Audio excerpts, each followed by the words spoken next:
দল গবেষক গবেষণা করে প্রমাণ পেয়েছেন শীতকালে যখন শীত প্রধান দেশ শীত শুরু হয় কাঠবিড়ালি গাছে না থেকে জমিনে নামে এবং জমিনের ভিতরে গর্ত করে 3 মাস বা 4 মাসের জন্য খাবার নিয়ে যায় গর্তের ভিতরে এবং ঘুমায় 4-5 দিন একসাথে ঘুমায় ঘুম থেকে উঠে খাবার গ্রহণ করে আবার ঘুমায় এই যে 4-5 দিন না খেয়ে থাকে এটা কাঠবিড়ালির সিয়াম এবং স্যামন মাছ স্যামন ফিশ আপনারা অনেকে খেয়েছেন আমি মালয়েশিয়ায় খেয়েছি স্যামন ফিশ অত্যন্ত সুস্বাদু স্যামন ফিশের মধ্যে একটা লাল স্যামন আছে রেড স্যামন এই স্যামন ফিশ ডিম পাড়ার জন্য তার নিজের আবাসস্থল থেকে 4000 কিলোমিটার দূরে সমুদ্রের মোহনায় গিয়ে ডিম পাড়ে ডিমগুলো যখন পোনাতে পরিণত হয় আবার এই ডিমগুলো নিয়ে নোনা পানিতে আসে এই আসতে কয়েক মাস লাগে 4000 কিলোমিটারের রাস্তা পরিভ্রমণ করতে স্যামন মাছের কয়েক মাস লাগে আসতে এবং যেতে স্যামন মাছ বহু সময় কিছু খায় না এটা খোদাই নিজাম নর্মাল যে সিচুয়েশন আমরা 3 বেলা খাই এক বেলা আল্লাহ তাআলার হুকুমে আমরা রোজাব্রত পালন করি সিয়াম সাধনা করি ঠিক তেমনিভাবে পশু পাখিরাও করে আমেরিকার ক্যালিফোর্নিয়া ইউনিভার্সিটির একজন গবেষক গবেষণা করে দেখেছেন ইঁদুরের উপরে গবেষণা চালায় কোনো রোজাদার ব্যক্তি তার যদি ক্যান্সার থাকে 30টা রোজা এবং শাওয়াল মাসের 6 রোজা সিয়াম ও আইয়ামে 20 প্রতি মাসে 3টা রোজা এগুলো যদি পালন করে তাহলে কেমোথেরাপি দিলে যেমন ক্যান্সার ভালো হয় এই রোজাগুলো কেমোথেরাপির চাইতেও পাওয়ারফুল অতএব এই রমজানের চেতনা হচ্ছে তাকওয়া আল্লাহর ভয় আমরা দাড়ি রাখি মাথায় টুপি দিই সুন্নতি পোশাক পরি সুযোগ পাইলে জানা করতেও ছাড়ি না ব্যাংকের টাকা লুট করতেও ছাড়ি না রাষ্ট্রীয় ক্ষমতায় অধিষ্ঠিত হয়ে গাছের উপরেটাও খায় তলাটাও কুড়ায় এগুলো হচ্ছে রোজার ধর্মের যে main spirit very essence of the দিন এটা আমাদের ভিতরে নাই এগুলো লৌকিকতা আর না হলে একজন সুন্নতের পোশাকধারী মানুষ যে আমল করতে যাবেন কেন আমাদের মনে রাখতে হবে শরীরে রক্ত আছে 5.5 লিটার হাড্ডি গোস্ত আছে 60 থেকে 70 কেজি 1 ফোঁটা রক্ত 1 টুকরা গোস্ত 1 টুকরা হাড্ডি যদি হারাম দিয়ে তৈরি হয় লা ইয়াদখুলুল জান্নাতা জাসাদুন গুযিয়া বিল হারাম এই শরীর বেহেশতে যাবে না আমাদের যে সংগঠনগুলো আছে টাকার প্রতি লোভ নারীর প্রতি লোভ এই জাতীয় কোনো আমাদের কর্মী নেতা যদি থাকে 1 সেকেন্ড দেরি না করে তাকে সংগঠন থেকে বের করে দিতে হবে দুষ্ট গরুর চাইতে শূন্য গোয়াল ভালো গোয়াল খালি থাকবে দুষ্ট গরু রাখবো কারণ এই জাতীয় মানুষ যখন আমরা রাষ্ট্র ক্ষমতা গ্রহণ করব তখন দেখবেন যে তিনি টাকা বানানোর তালে লিপ্ত থাকবে এই জন্য আগে ভাগে তাকে সেট করে ফেলা ভালো এবং অবৈধ টাকা রোজগার করা এটা যেন আমাদের একটা মাইন্ডসেট যারা সরকারি থাকে ক্ষমতার অলিন্দে বারান্দায় যারা চলাচল করে তারা টাকার প্রতি বৃত্তের প্রতি একটা ফ্যাসিনেশন অস্বাভাবিকভাবে বৃদ্ধি পায় এটা মারাত্মক পৃথিবীর বহু দেশে নাই পৃথিবীর বহু দেশের রাষ্ট্রপ্রধান ক্ষমতা ছেড়ে দেওয়ার পরে থাকার জায়গা নাই তার একটা বাসা নাই থাকার জায়গা নাই এমন রাষ্ট্রপ্রধান আছে পৃথিবী এমন রাষ্ট্রপ্রধান আছেন যিনি থাকতে চাইলেই আমৃত্যু থাকতে পারতেন না তিনি নির্ধারিত একটা সময়ের পরে রাষ্ট্র ব্যবস্থা অন্যদের উপর ছেড়ে দিয়েছেন আমরা কেন এই ভালো গুণগুলো আমরা নিতে পারি না হারাম টাকা দিই যাদের শরীর গঠিত হবে এই শরীর বেহেশতে যাবে না আমাদের দেশে একটা নিয়ম আছে, আমাদের শরীরে যখন বল থাকে, ক্ষমতা থাকে, দাপট থাকে, চাকরির মেয়াদ থাকে, আমরা তখন কোটি কোটি টাকা খাই, গ্রহণ করি।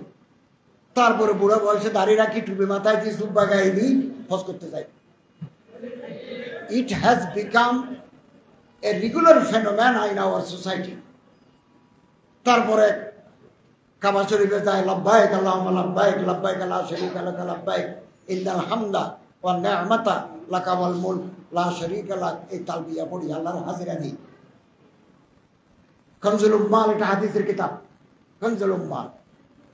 আরো হাদিসের কিতাবে আছে, কোন চোর, কোন লুটেরা, কোন ডাকাত, কোন সন্ত্রাসী, রাষ্ট্র ক্ষমতার অধিকারী কোনো ব্যক্তি যদি কোটি কোটি টাকা অবৈধভাবে লুটপাট করে হজে যায়, যখন বলে লাব্বাইক আল্লাহুম্মা লাব্বাইক, ক্বালা মালাকুন ফিস সামা, আসমানের ফেরেশতা বলে লা লাব্বাইক লা সাদাইক, হজ্জুকা মারদুদুন আলাইক, আল্লাহ তোমার হজ তোমারে ফেরত দিয়েছে। এটা আমাদের সমাজে একটা বেদি হয়ে দাঁড়িয়েছে। দেশের সম্পদ লুট করা, সরকারি গাছ কেটে ফার্নিচার বানা, সরকারি বনভূমি দখল করা, এগুলো আমাদের ফ্যাশনে পরিণত হয়েছে। আমরা এমন এক রাষ্ট্রের ব্যবস্থা চাই রমজানের চেতনায়, যেখানে হযরত ওমরের মতো, ওমর ইবনে আব্দুল আজিজের মতো রাষ্ট্রনায়ক আমাদের দেশ পরিচালনা বাগডোর হাতে নেবে ইনশাআল্লাহ। যেখানে চোরের জায়গা নাই, চোরের জায়গা নাই। এবং আমাদের এই সুন্দর দেশ, বাংলাদেশের 54 বছর, পাকিস্তানের 25 বছর, 80 বছরের মতো, এই 75-80 বছরে বৃহত্তর জনগোষ্ঠী 85 বা 90% মানুষ মুসলমান। এবং এদেশের আলেম ওলামাদেরকে সাধারণ মানুষ মহব্বত করে, পছন্দ করে, ইমাম বানায়, তাদের কথা শুনে। এই ইমাম সাহেবরা হচ্ছেন সোশ্যাল পাওয়ারের প্রতিভূ। এক একটা ইউনিট, এক একটা মসজিদ। আমি যদি 3.5 লক্ষ মসজিদ ধরি, তাহলে 3.5 লক্ষ মসজিদের ইমাম, খতিব, মসজিদ, খাদেম, এক একটা ইউনিট, সামাজিক শক্তি। এই সামাজিক শক্তিগুলো যদি আমরা ঐক্যবদ্ধ করতে পারি, তাহলে এমন ফোর্স তৈরি হবে, রাষ্ট্রীয় পাওয়ার যারা রাখেন তাদের সিদ্ধান্তকে প্রভাবিত করতে পারে সামাজিক শক্তির আবেদন। আপনাদের হাতে এই সামাজিক শক্তি আছে। এবং সাম্প্রতিক কালে আমরা লক্ষ্য করছি নারীর প্রতি সহিংসতা একের পর এক, আমি মনে করি সবগুলো পরিকল্পিত। বর্তমান অন্তর্বর্তীকালীন সরকারকে বিব্রত করার জন্য, বেকায়দায় ফেলার জন্য। আমরা যে রোড ম্যাপ দিয়েছি সে পথে আমরা এগোচ্ছি, এটাকে ব্যাহত করে দেওয়ার জন্য এটা সুপরিকল্পিত চক্রান্ত। কখনো মাজার ভাঙে, মাজার ভাঙে। মাজার তো শত বছর ধরে এদেশে আছে। বুজুর্গানি দিনের কবরের নাম মাজার, এখানে মানুষ জিয়ারত করতে যায়। হযরত মাওলানা নুরুল ইসলাম অলিপুরি সাহেব বলেছেন, কবর জিয়ারত করা তো সওয়াবের কাজ, মাজারে গিয়ে জিয়ারত করা সওয়াবের কাজ। তবে কোনো বেদাত করা, কোনো শিরিক করা, কোনো অনৈতিক কার্যক্রমে অংশগ্রহণ করা হারাম। ভেঙে ফেলা সমাধান নয়, ভেঙে ফেলা সমাধান নয়। ভেঙে ফেললে আমরা বিব্রত হই। এবং প্রতি মাসে আমার কাছে গোয়েন্দাদের রিপোর্ট আসে, একেবারে সিলগালা করে আসে। এই 1 মাসের ভিতরে কয়টা মন্দিরে ঢিল মারলো, কয়টা মাজারে পাথর মারলো, এগুলো সব রিপোর্ট আসে। কোন কোন জায়গায় কোন সংগঠনের কি তৎপরতা, রাষ্ট্রের জন্য কোনো হুমকি কিনা, এগুলো আমাদের কাছে গোপন প্রতিবেদন আসে। আমরা একটু অবাক হই। বারবার একের পর এক প্রবলেম। এখন শুরু হয়েছে নারীর প্রতি সহিংসতা, সাম্প্রতিককালে হয়েছে। নাবালিকা মেয়ে ধর্ষণ, আর একটু হলে তাকে ইফটিজিং করা, এগুলো শুরু হয়েছে। আমি হযরত উলামায়ে কেরামদের খেদমতে আবেদন করব, নারীরা আমাদের মা, নারী আমাদের বোন, নারী আমাদের কন্যা, নারী আমাদের স্ত্রী। তাদের প্রতি সমাজের কোথাও যদি কেউ কোনো দুর্বৃত্ত অসম্মান করতে চায়, সহিংস আচরণ করতে চায়, কঠোর হাতে তাদের বাধা দিতে হবে। সরকারের সহযোগিতা নিয়ে, ল এনফোর্সিং এজেন্সির সহায়তা নিয়ে এই দুর্বৃত্তকে আইনের আওতায় আনার জন্য আপনাদের মাঠে ময়দানে কাজ করতে হবে। এবং আমরা এক জায়গা থেকে নারী পুরুষ এরপরে আমরা নারী পুরুষ আলাদা বিভাজিত হয়ে গেছে।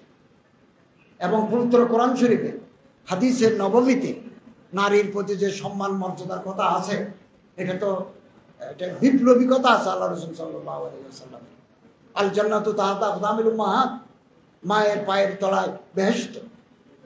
এটা কত বড় ঘোষণা। আমরা নারীর প্রতি রাস্তায় যে মহিলা হেঁটে যায়, আমরা ভাবি, আমরা মনে মনে একথা ভাবি যে সে আমার মা, তিনি আমার কন্যা। তাহলে তো আমাদের কোনো পাপ আমাদের স্পর্শ করবে। এবং ইসলামের মূল বাণী, রমজানের তাকওয়া, কোরআন এবং হাদিসের বাণী আমরা সমাজের তৃণমূল পর্যায়ে, একেবারে from state craft to the grassroot level, একেবারে সচিবালয় থেকে শুরু করে একেবারে গ্রাম পর্যায় পর্যন্ত যদি আমরা ইসলামের এই দাওয়াত, এই চেতনা ছড়িয়ে দিতে পারি, আমাদের সমাজ ইনশাআল্লাহুল আজিজ একটা আলোকিত সমাজ হতে বেশি দিন লাগবে না। সম্মানিত হাজরিন, আমরা জানি রাসূল করিম সাল্লাল্লাহু আলাইহি ওয়াসাল্লাম বলছেন, কেউ যদি 3টা মেয়ে অথবা 3টা বোন অথবা 2টা মেয়ে অথবা 2টা বোন লালন করে, মান আলা সালাসা বানাতিন আও আখওয়াতিন আও বিনতাইনি আও উখতাইনি আও খালাতাইনি আও আম্মাতাইনি, যে বড় করলো, ভাত খাওয়ালো, কাপড় দিল, ফাআদ্দাবাহুন্না, তাদেরকে বিদ্যা শিক্ষা দিল, ফাযাওয়াজাহুন্না, তাদেরকে বিয়ে দিল, ও আহসানা ইলাইহিন্না, তাদের সাথে সারাটি জীবন ভালো ব্যবহার করলো, ফালাহুল জান্নাহ, বেহেশত তার জন্য গ্যারান্টি। আল্লাহ রাসূল এগুলো করে দেখিয়েছেন আমাদেরকে, থিওরি মার্চ উইথ প্র্যাকটিস। অতএব আমরা হযরতের এই বাণীগুলো আমরা ছড়িয়ে দেব। এবং কোনো দুর্বৃত্ত যদি আমার মা, আমার বোনের উপর রাস্তায়, বাসে কোথাও কোনো অসম্মান করতে চায়, এটা যদি আমাদের চোখে পড়ে, আমরা সামাজিকভাবে দুর্বৃত্তকে প্রতিহত করব। এবং আমাদের হৃদয় কাঁদে। এটা ছোট্ট বালিকা যখন সিএমএইচে আর্তনাদ করে বেহুশ থাকে, বাঁচা মরার সম্ভাবনা 50-50 হয়, আমাদের খুব দুঃখ লাগে। এবং এই জন্য আমি আলেম ওলামা, আপনারা খুতবার মাধ্যমে কথা বলবেন, মানুষকে আখলাকি বানাবেন, চরিত্রবান আমরা বানাবো। এবং পরিশেষে আসুন আমরা আমাদের অন্তরকে বড় করি। আমাদের অন্তর বড় নয়। We have been confined within ourselves. আমরা আমার সংগঠনের ভিতরে আমি আবদ্ধ, আমি আমার দলের ভিতরে আবদ্ধ। আমি আমার পীর সাহেব ছাড়া পৃথিবীর আর কোনো পীর সাহেবকে পছন্দ করি না। আমি আমার দল ছাড়া অন্য দলকে পছন্দ করি না। আমি আমার বন্ধু ছাড়া আর কাউকে পছন্দ করি না। ছোট মন নিয়ে বড় কাজ হয় না। যার অন্তর ছোট, তাকে নিয়ে আপনি বড় কাজ দিতে পারবেন না, সব সময় নিচের দিকে চলে আসবে। আসুন আমরা অন্তরকে বড় করি এবং আমাদের আউটলুক, আমাদের দৃষ্টিভঙ্গিকে প্রসারিত করি। আল্লামা ইকবাল বলেন, शीशा टूट जाती है पत्थर की चोट से, पत्थर मारले ग्लास भांगी जाए, ऐसे शीशा तलाश करो जिससे पत्थर टूट जाए, एमन ग्लास तलाश करो जे ग्लास मारले पत्थर भांगी जाए। क्या আমরা বড় হতে পারি না? খুব স্বাভাবিক, আমি কোনো না কোনো দলের রিপ্রেজেন্ট করি, তাই মানে আমার দল ছাড়া দুনিয়ার কোনো দল নাই, একথা মিথ্যা। আমি একথা বুঝাতে চাচ্ছি, দল আমাকে মহৎ করবে। এবং আল্লামা ইকবাল বলেন, अगर मिल जाए तुझे दरिया तो समंदर तलाश कर, নদী যদি পাও মহাসমুদ্র তালাশ করো। দুনিয়া और भी है आसमां और भी, सितारों के आगे जहां और भी। এই যে আকাশ দেখা যায়, এরপরেও জগৎ আছে, এরপরেও তারা আছে, আসুন না আমরা সবাইকে মিলে এই দেশটাকে গড়ে তুলি, একটা আদর্শিক রাষ্ট্র করি, হযরত ওমর রাদিয়াল্লাহু তাআলা আনহুর আদলে একটা ইনসাফ ভিত্তিক কল্যাণ রাষ্ট্র করি। আমরা পারবো। কেন পারি না এতদিন? 70 বছরে কেন পারি নাই? 54 বছরে কেন পারি নাই? আমাদের পারস্পরিক বিভেদ, পারস্পরিক ইখতিলাফ, এই জন্য পারি নাই। আগামী দিনেও যদি ইখতিলাফে লিপ্ত থাকি, তাহলে আমাদের একটা উজ্জ্বল সম্ভাবনা আমরা নষ্ট করে ফেলব। খুব গুরুত্বপূর্ণ সময়, ইয়ার পাসিং, মোস্ট ইম্পর্টেন্ট টাইম। খুব গুরুত্বপূর্ণ সময়। সময় সব সময় আসে না। এমন এক সময় ছিল, সময় আপনি খুঁজে পান নাই, এখন সময় আপনার হাতে ধরা দিয়েছে। আসুন, বাংলাদেশের যারা আদর্শিক একটা রাষ্ট্র চান, কোরআন এবং হাদিস ভিত্তিক একটা ওয়েলফেয়ার স্টেট চান, আমরা যারা চাই, আসুন না আমরা ভেদাভেদ ভুলে গিয়ে কাছাকাছি আসার চেষ্টা করি। এক প্ল্যাটফর্ম না হোক, একটা প্রতীক না হোক, কাছাকাছি এসে যদি আমরা একটা সমাধানে পৌঁছতে পারি, আগামীকালের নতুন সূর্য পূর্ব দিগন্তে উঁকি দেবে ইনশাআল্লাহ। দ্বিতীয়ত, কেউ যদি আসতে না চায়, আমরা চেষ্টা করে যাব। আসুন, সবাই আসুন, আমরা একসাথে মিলি। কেউ যদি আসতে না চায়, আমরা এই জন্য হতাশ না হয়ে নিজেদের যে ম্যান পাওয়ার আছে তা নিয়ে আমরা অগ্রসর হব। বসে থাকবো না, বসে থাকার টাইম নাই। সমুদ্রে যখন, নদীতে যখন স্রোত আসে, খড়কুটি ভেসে যায়, ডানে বামে তাকানোর টাইম নাই। এই চেতনা আমাদের রাখতে হবে। আমরা একটা বড় সম্মেলন করতে পারলে কামিয়াবি মনে করি, অফকোর্স কামিয়াবি, একটা বড় সম্মেলন। কিন্তু আমাদের মাথার ভিতরে কেন থাকে না? আমরা তো একটা রাষ্ট্র বানাবো, রাষ্ট্র পরিচালনা করব, আমার শত শত সেক্রেটারি দরকার, এডিশনাল সেক্রেটারি দরকার, জয়েন্ট সেক্রেটারি দরকার, ডিএস দরকার, সেকশন অফিসার দরকার, আমার বিচারক দরকার, আমার পুলিশ দরকার। সব সেক্টরে আমার লোক লাগবে। এই লোক তৈরি করতে সময় লাগবে। Long term project. আমাদের দেশে 2-1টা দল ছাড়া বাকিগুলো তারা এই কাজে বেশি অগ্রসর হতে পারে না। তবে আলহামদুলিল্লাহ, এই দীর্ঘ পথ পরিক্রমায় আলহামদুলিল্লাহ কিছু মানুষ তৈরি হয়েছে। অন্তত আল্লাহ যদি তাদেরকে কাবেল বানায়, রাষ্ট্র তারা পরিচালনা করতে পারবে না। এমন কিছু মানুষ আলহামদুলিল্লাহ ইতিমধ্যে তৈরি হয়েছে। তবে this number is not sufficient enough. এটাকে আমরা যথেষ্ট মনে করব না। এবং অন্তত বিগত এতদিনের 54 বছরের এই দীর্ঘ পরিক্রমায় আমরা যারা আদর্শ রাষ্ট্র চায়, ইসলামী হুকুমত চায়, একামতের দিন চান, তারা রাষ্ট্রীয় ক্ষমতায় যেতে না পারলেও শক্তিশালী বিরোধী দল হতে পারে না। পাবলিকের সাথে আমাদের কানেক্টিভিটি নাই। আপনি দেখবেন, আমাদের কিছু ভাই যখন জনগণের ম্যান্ডেট নিয়ে আসেন, অতীতে এসেছেন, তাদের সাথে পাবলিক কানেক্টিভিটি আছে। আমি আমার এলাকা থেকে নির্বাচিত হতে পারি না কেন? হতে পারি না, আমার সাথে আমার পাবলিকের কানেক্টিভিটি নেই। আমি যদি জনগণের পাশে দাঁড়াতে পারি, তাহলে জনগণ আমার ডাকে সাড়া দেবে। জনগণের হিন্দু, বৌদ্ধ, খ্রিস্টান সবার সাথে আমাদের সুসম্পর্ক রাখা দরকার। তারা ভোটার, তাদের দুঃখ বেদনায় আমরা অংশগ্রহণ করি। এবং 1952 সালে, 47 সালে যখন পাকিস্তান হয়, পাকিস্তানের আলেমরা একটা আদর্শিক রাষ্ট্র করার চেষ্টা করেছেন। কিন্তু তারা বুঝতে পারলেন যে উপর থেকে বলা হলো যে আপনারা এক দল আরেক দলের পিছনে নামাজ পড়েন না, এক দল আরেক দলকে কাফের বলেন, তাকফীর করেন।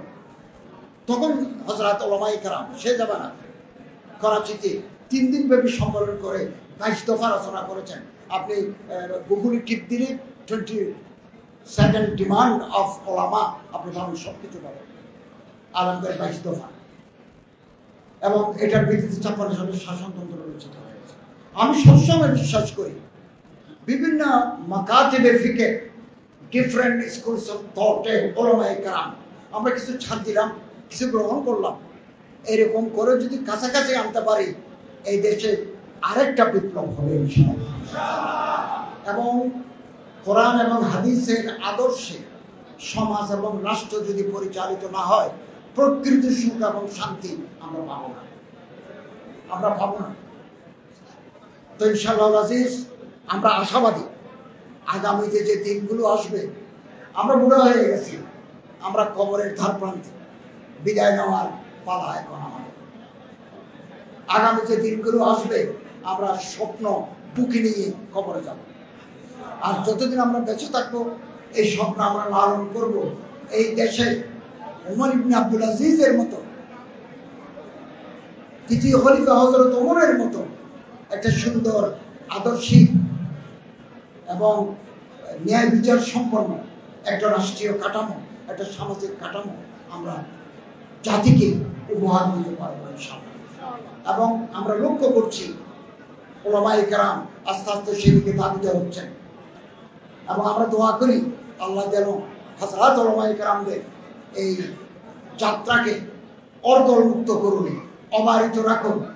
কারণ আমাদের সমাজ এখনো জাহিলি সমাজের ভিতরে রয়ে গেছে, জাহিলি সমাজ। আল্লাহ তাআলা আমাদের সবাইকে এই আদর্শিক রাষ্ট্র প্রতিষ্ঠা করার এই সংগ্রামে সবাইকে যুক্ত থাকার তৌফিক আল্লাহ তাআলা আমাদের দান করুন। ওয়া আখিরু দাওয়ানা আলহামদুলিল্লাহি রাব্বিল আলামিন।